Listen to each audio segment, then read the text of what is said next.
Welcome and thank you for standing by.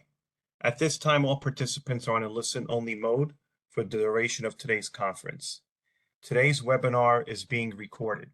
If you have any objections, you may disconnect at this time. Now, I'd like to turn the call over to Margaret from the U.S. Census Bureau. Margaret, you may begin. Thank you. Good afternoon, everyone, and thank you for joining us today as we present our research on the application of differential privacy for business populations. My name is Margaret Beckham, and I work for the Census Bureau in the Economic Directorate, and I'm one of the members of the research team that was put together to see how we can apply provable private techniques to our data on businesses and the economy.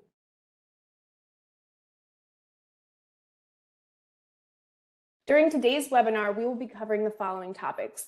But before we get started, I want to cover some ground rules for the webinar.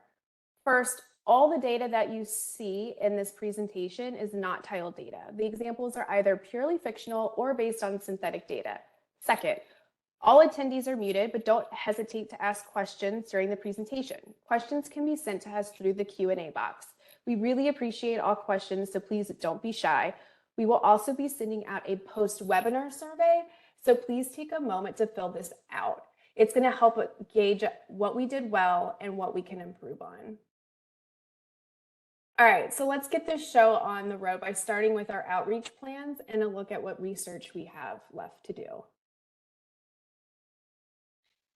When this team began, we knew outreach was going to be just as important as the research itself. Not only do we want to make sure data users are knowledgeable, but we also want to make sure key groups of people within the Census Bureau are also in the know. So we started our outreach campaign with an internal push in order to make sure we stayed on track every step of the way. We didn't want to get too far down the research rabbit hole just to find out we went down the wrong path or made bad assumptions. So now we're shifting our focus to our data users and key stakeholders who are interested in the topic. On April 3rd, we released our first set of demonstration tables to the public. These demonstration tables, which Tony will go over later, have a 60-day public comment period.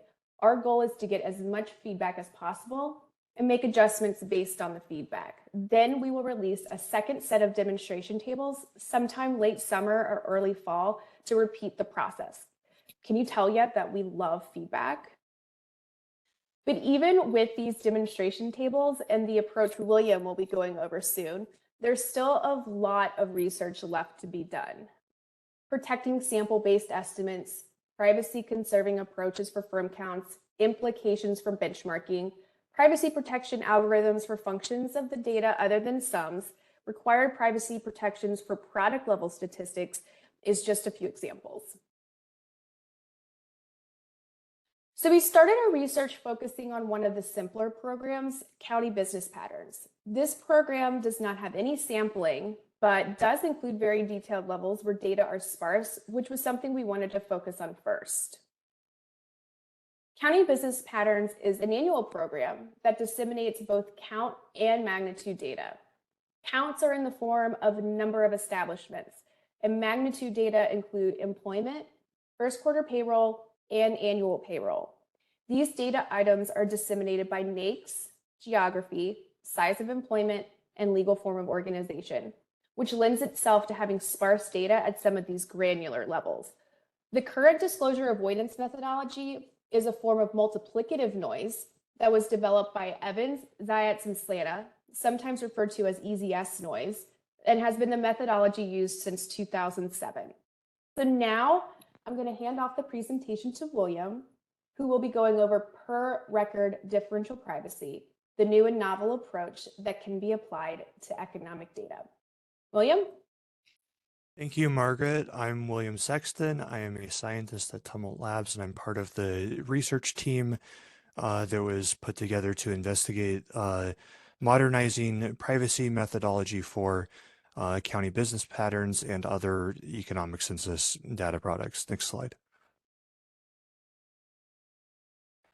So the challenge that we are faced with is that we want to accurately release high quality data related to key economic indicators that are derived from heavy-tailed distributions with modernized privacy protection. A couple takeaways from my portion of the presentation. differential privacy, which is the gold standard as far as modern privacy protection is typically concerned, provides a very strong privacy protection guarantee, but does not handle heavy-tailed distributions very well. So we've developed a novel approach called per record differential privacy that does provide high quality data with formal privacy protection, but there are some trade-offs as far as the strength of that protection is concerned. Next slide. Early on in the process, we developed a list of requirements that we wanted our privacy methodology to satisfy, including protection against fact of filing, meaning that adversaries should not be able to easily infer whether or not an establishment is represented in the county business patterns data. And also protection against exact inference, meaning that adversaries should not be able to deterministically infer exact attribute values such as employee size or annual payroll of an establishment, and also protection against firms. So a firm is a collection of related establishments. This is like the Walmart organization is a firm, whereas your local Walmart is an establishment. And we want our privacy protection to extend to the concept of firms. We don't want it to break down when we start thinking about collections of establishments.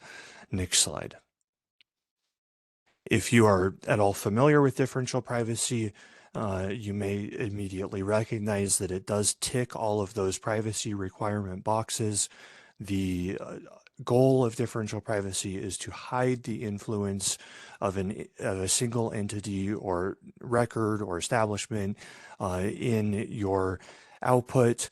And the way that this is accomplished is by having a publication mechanism or algorithm that includes randomization that is carefully calibrated so that close inputs to the mechanism, meaning if I look at a database that only differs by the additional or removal of a specific establishment, then the randomized output distributions of the mechanism should be close in that situation. And here, close is measured by a parameter that's called the privacy loss parameter, and that is often denoted by epsilon, although there are variations that use other Greek letters.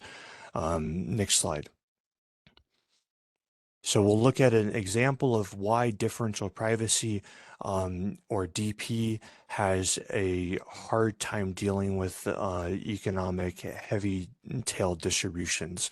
So the question we're looking at here is how many employees work in zip code 89506, which is located just north of Reno, Nevada. Next slide. In this geographic area, we have a number of very large establishments. There's a Sherwin-Williams distribution center, a JCPenney's, several Amazon warehouses, and a Walmart supercenter.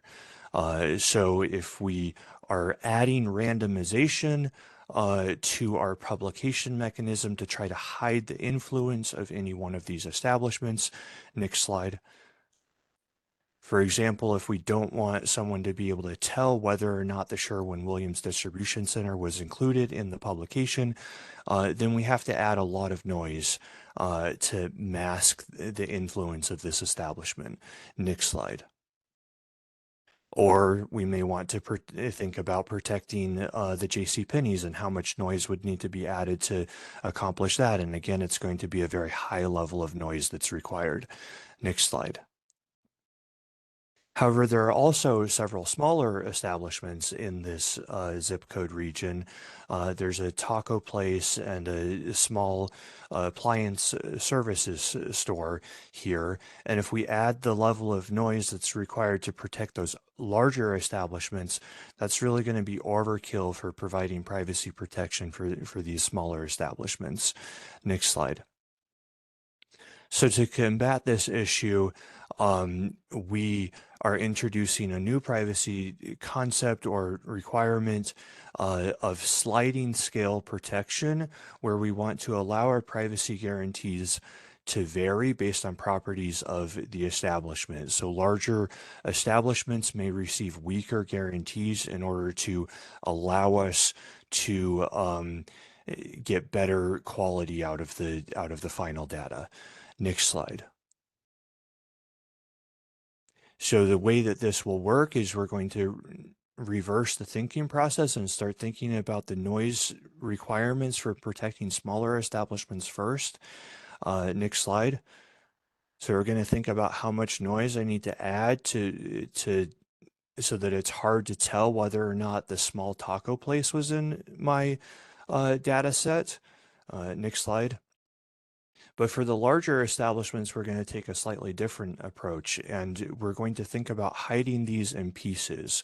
Next several slides you can click through.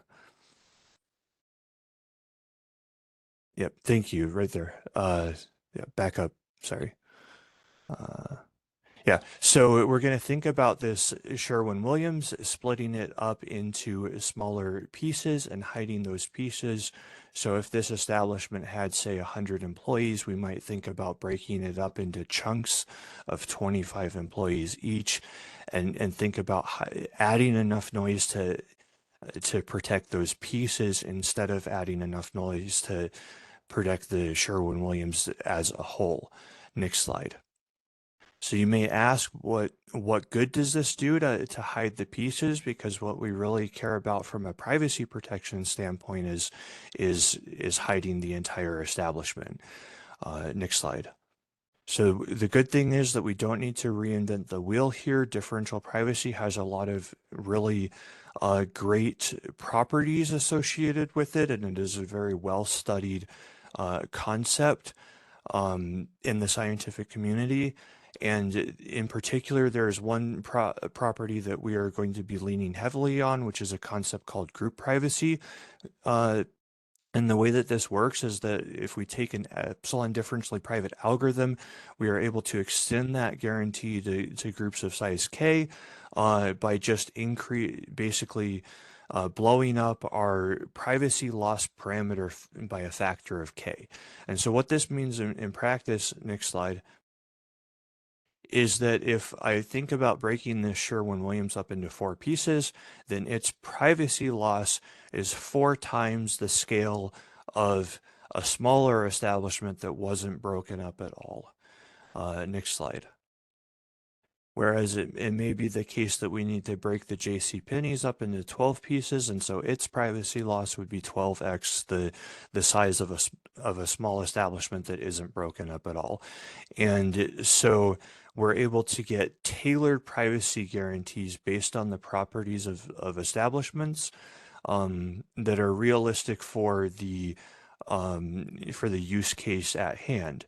Now, in practice, these are contrived examples for this presentation, but in practice, it may be the case that some establishments are broken up into hundreds or even thousands of pieces. And so the privacy loss associated with that is 100-fold or 1,000-fold. A small establishment that is not broken up at all. Next slide. So our main theoretic result that we've derived as part of this process is that if we take this concept of splitting establishments up into smaller pieces or sub-establishments, and then apply any differentially private algorithm to that split up data set, that the result of that process gives us this new per record differential privacy concept. Next slide. And so slightly more formally, per record differential privacy is where we think about input databases that differ by adding or removing a particular record, and the output distributions are now bounded by some function of those records' properties as opposed to just being bounded by a constant epsilon. And in practice with the county business patterns application, where we're splitting up establishments, that function looks like basically epsilon, a base epsilon value times the number of pieces that an establishment gets split up into. Next slide. So why does this do better from a data utility perspective compared to traditional differential privacy approach? With a traditional approach to solving this problem, the noise requirements are driven by the outliers in the data set, and there's usually some sort of top coding involved in this process, which introduces bias. So you have variance from the noise that you're adding, and then you also have bias due to top coding. So there's like a trade-off there that exists, and then also there's a large amount of noise that's required because outliers drive that noise requirement, and the outliers are the entities that dominate a large share of the aggregation. So all of that combines into not a very pretty picture for data utility, where it's very hard to give strong privacy guarantees and good data utility. With the new methodology that we've developed, we're able to release statistics that it still involves noise infusion because that's necessary for privacy, but that noise does not introduce any bias into the process, and the noise requirements can be calibrated based on the smaller establishments instead of based on the outliers. The downside to this is that larger establishments receive weaker privacy guarantees, which Tony is going to talk more about now.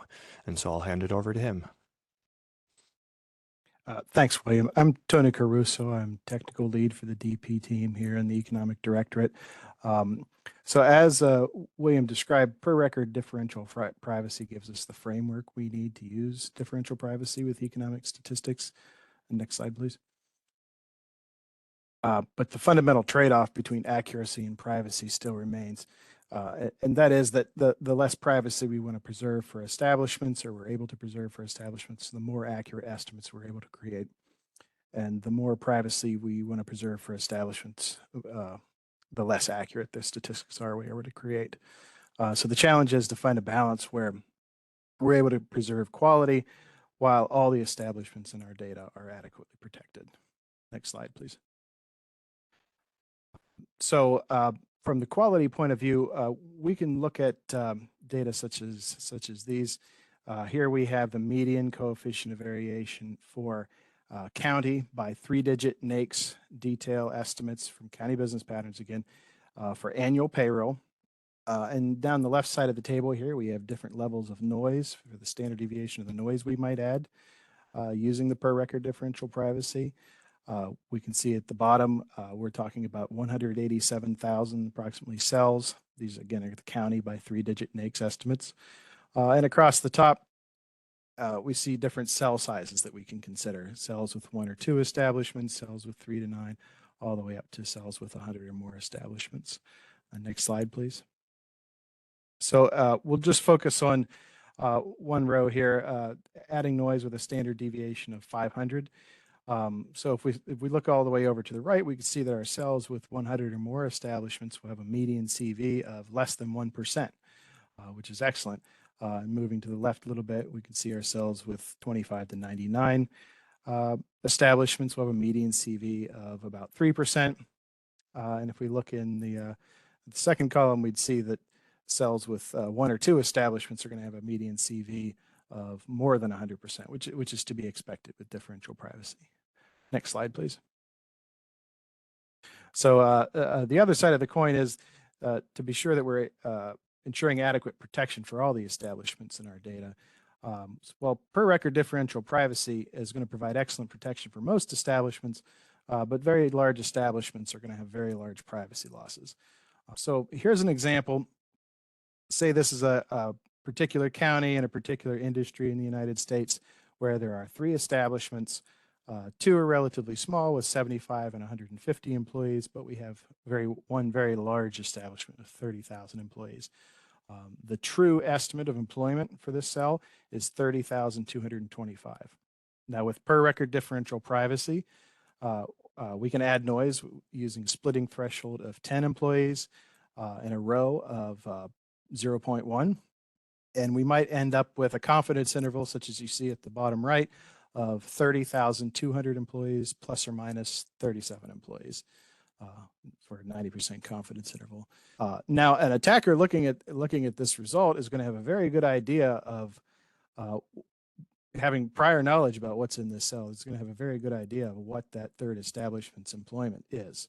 So next slide, please. So we'll measure that just with the simple statistic of relative protection, which we're going to take, where we're going to take the standard deviation of the noise added to the cell divided by the magnitude data for an individual establishment. Next slide, please. So in the example we just saw, the standard deviation of the noise added to the cell was 22, divided by the magnitude data for that establishment of 30,000 employees, giving a relative protection of 0.0007 or about 0.07%. So it's a very low level of relative protection.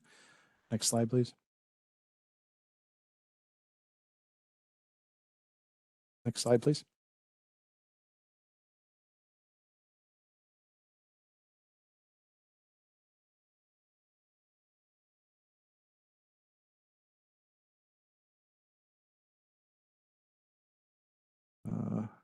Did we lose Margaret? Looks like we probably did. Okay, let me see here. If you'll just give me a moment, I can pull it up.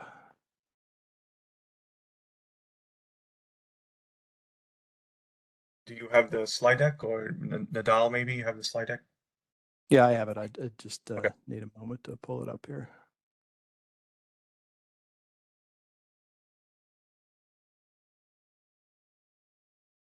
All right, am I audible?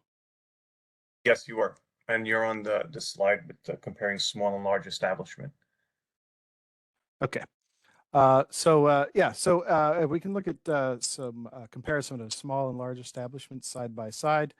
So in this example, let's consider two establishments, one with $250,000 in annual payroll and one with $500 million in annual payroll. Now, if we consider a 90% confidence interval for a cell containing these establishments protected by per record differential privacy with parameters with splitting threshold of $100,000 and a row of 0.02. We can see that the width of that 90% confidence interval is going to be about 658% of that establishment's annual payroll. So very high level of relative protection, or P equals 2. Now in that same cell, a large establishment, again with 500 million in annual payroll, the width of that same 90% confidence interval is only going to be about 0.3% of that establishment's annual payroll, giving a very low level of relative protection, or P equals 0.001, or about 0.1%. Now, if we consider all the establishments in the synthetic CVP database that we use to construct the demonstration tables, and again, that standard deviation of noise of 500, we can see over to the right here that almost 95% of cells have relative protection for annual payroll of 20% or more. In fact, almost 80% have relative protection of 100% or more. But if we flip the view and consider the number of establishments with relative protection less than the selected levels for that same level of noise, we can see that more than 200,000 establishments in our database of almost 8 million have relative protection of less than 10%. In fact, even if we added noise, a very high level of noise, here a standard deviation of 20,000 on the noise, there'd be more than 2,000 establishments with relative protection of less than 10%. In fact, there'd even be a single establishment with relative protection of less than 1/10%. So for the demonstration tables, we've added a second layer of noise, which we're calling second stage noise, specifically designed to increase relative protection for our largest establishments. This is added after per record differential privacy, and so this is purely post-processing. We're scaling to the per record differential privacy noisy sums and I'll mention specifically here that we're not scaling it to any establishment in the cell or the largest establishment in the cell. So we're not violating any of the privacy guarantees created with per record differential privacy. Now, this is an ongoing area of research, but at the moment, this does not confer any formally private guarantee. So if we look back at to that example with 3 establishments where we had one very large establishment, what we would do is take the point estimate created from per record differential privacy and add additional noise to ensure, in this example here, to ensure a relative protection of about 10% for any establishment in that cell. So you'd see we would end up with a publishable point estimate of 28,500 with a much wider confidence interval. So you can see there's much more uncertainty in this estimate, which creates more uncertainty about the contents, the establishments that are in the cell. So we'll look now at the parameter selection process we used for the demonstration tables. Obviously, maintaining the quality of the data we publish is of paramount importance to us. So to determine the privacy loss budget, we started with quality targets, such as what I have written here. For example, 95% of cells with at least some number of establishments have a coefficient of variation of 10% or less at each tabulation level. Now, this minimum number of establishments is very significant to the total privacy loss budget that's required for the per record differential privacy. So if we want all cells with any establishments in them at all, our total privacy loss budget required to meet this quality target would be almost 23,000, a row of 23,000, so very high. Through some internal discussion and some back and forth with leadership, the analysts that work with the CBP data and our privacy team, we settled on a quality target of 95% of cells with at least 25 establishments should have a CV of 10% or less at each tabulation level. And our total row required there, our total privacy loss budget is row of 12.058. And this is what we used for the demonstration tables. Something this allows us to consider is which crosstab levels are most costly from a privacy loss perspective as we create these tables for publication. So here I'm showing the 10 most expensive, again, from a privacy loss perspective or row, crosstab levels. The top 10 most expensive from this privacy loss perspective. And this is out of 98 crosstab levels that are published for county business patterns.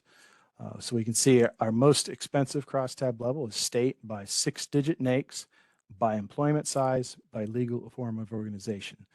That, for example, that might be Maryland by 6-digit NAICS for establishments with between 5 and 9 employees that are organized as partnerships. Just creating that one crosstab level uses a privacy loss budget of row equals 1.2.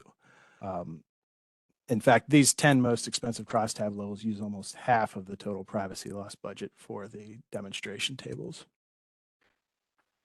Now, the other parameter we needed to consider was for the second stage noise, what minimum CV we wanted to enforce for the second stage noise.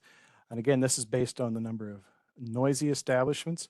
So any cell with 25 or more noisy establishments, we're not enforcing any minimum CV. So all the noise in those cases is coming from the per record differential privacy. But essentially anything smaller than that, we're just taking 25% minus the number of establishments. So if there are 15 noisy establishments, the minimum CV we'll enforce is 10%, down to cells where there's only one noisy establishment will enforce a minimum CV of 24% on the magnitude data. And now I'll just talk about the demonstration tables themselves. So the demonstration tables contain all the cross tabulations that are present in the official county business patterns publication. So all 7 geographic levels, the full 6-digit NAICS detail by employment size and legal form of organization, depending on crosstab level. We're producing what we're calling basic tables and research tables. The basic tables, they're both in CSV format. However, the basic tables contain text descriptions. For example, that particular NAICS code is food manufacturing, for example. Because we're using synthetic data, we're able to also provide the non-noisy and noisy values. Now, obviously, in the official publications, we wouldn't be able to do this. We wouldn't be able to give the non-noisy values. The basic tables were also rounding all the values they're published, whereas in the research tables, the data are not rounded. The basic tables are providing a standard deviation of the noise and a CV for the noise, whereas in the research tables, we're providing the variance only. And the basic tables, we've removed any cells, any rows, in fact, with negative values or 0 values for the number of establishments, and suppressed any values, any magnitude data, or there's a negative value or a value with a CV of 100% or more. Now, those suppressions aren't in the research tables, which is why when using these tables, you'll see that there are far more rows in the research tables. And that's why we needed some to find some space savings by removing the text descriptions and some of the duplicated measures of uncertainty. We're also providing a summary table showing for all the crosstab levels and various cell sizes, 1 or 2 establishments in a cell or 100 or more establishments in a cell, for example, the mean absolute error, the mean absolute percent error, the median and 95th percentile coefficient of variation, and then a comparison to the noise ranges in the actual published 2019 CBP tables. Now, this is only for rows with at least 3 establishments. So our current disclosure avoidance system requires us to remove from publication completely any rows with only 1 or 2 establishments. So for those rows with 3 or more establishments, we're showing in the demonstration tables and the published CBP tables the number of cells with low, medium, or high noise. It's less than 2, 2 to 5, or 5% or more noise. And then also for the demonstration tables, we're giving the number of suppressed cells, the number of cells that are removed due to that high CV or negative value. Now, just some example results here. Here we have the mean absolute error for the number of establishments. Now, again, the mean absolute error, this is the average difference between the true number of establishments and the noisy number of establishments. Here we're ignoring employment size and LFO crosstabs. So for example, at the state level, total for all sectors, the average difference between the true value and the noisy value is 68 establishments. And as you can see in most of these cells, since we have much more sparse data in most of these levels, for example, the zip code by 6-digit NAICS, the mean absolute error in those cells is 2 establishments. So the average difference between the true value and the noisy value is 2 establishments. Here's an example of mean absolute percent error for annual payroll. And here we're limiting this to cells with at least 25 establishments, again, with no employment size or LFO crosstabs. And we see relatively low mean absolute percent errors for all these crosstabs. So for example, at the metropolitan statistical area level by 3-digit NAICS, we would have a mean absolute percent error of 2%. Now, this is the average percent error for cells for metropolitan statistical area 3-digit NAICS cells for annual payroll. And then the comparison of the noise ranges from the published data and the demonstration tables. Now here again, this is only for cells with at least 3 establishments. We can see the published data, almost half of the cells in the 2019 CBP published data have less than 2% noise, compared to in the demonstration tables, only 29% of the cells for annual payroll have noise of less than 2%.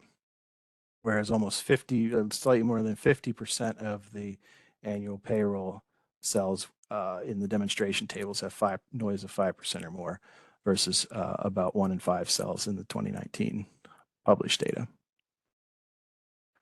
Now, if we limit that to 25 establishments, cells with at least 25 establishments, and again, this is, we keep going back to this 25 establishment minimum because that it's the quality target we based all our privacy loss budget determination on. we can see that the demonstration tables, about 3/4 of the cells had less than 2% noise, if we're only considering cells with this minimum number of establishments. And it's a similar amount for the similar percentage for the 2019 published tables. And with that, I'll pass it back to Margaret. Thanks, Tony. And William. And a special thanks to everyone who joined us today. We hope you found this webinar to be super useful. I know there's a lot of questions going on in the chat right now. And I want to make sure that everyone knows that we're going to address all these questions. One of the things that we want to do on the website is have a FAQ section. So these questions are really, really useful because, you know, if you have the question, then other people are going to have the same question. So we'll probably, you know, combine all of these, put it into something that's really nice and readable for everyone to refer to. So we really, really appreciate everything. So again, if there are any more questions or comments pertaining to the webinar or to the demonstration tables, please let me know. This is my contact information. If you send me an email, which I would prefer, just make sure that you put the subject CBP disclosure feedback so it doesn't get lost in my inbox. And then again, when you close out the webinar, you're going to have a survey pop up. And we would really appreciate if you guys would fill that survey out so we know what we did well and what we could improve on. Thanks again. And that concludes our webinar. Have a good afternoon. You may disconnect at this time.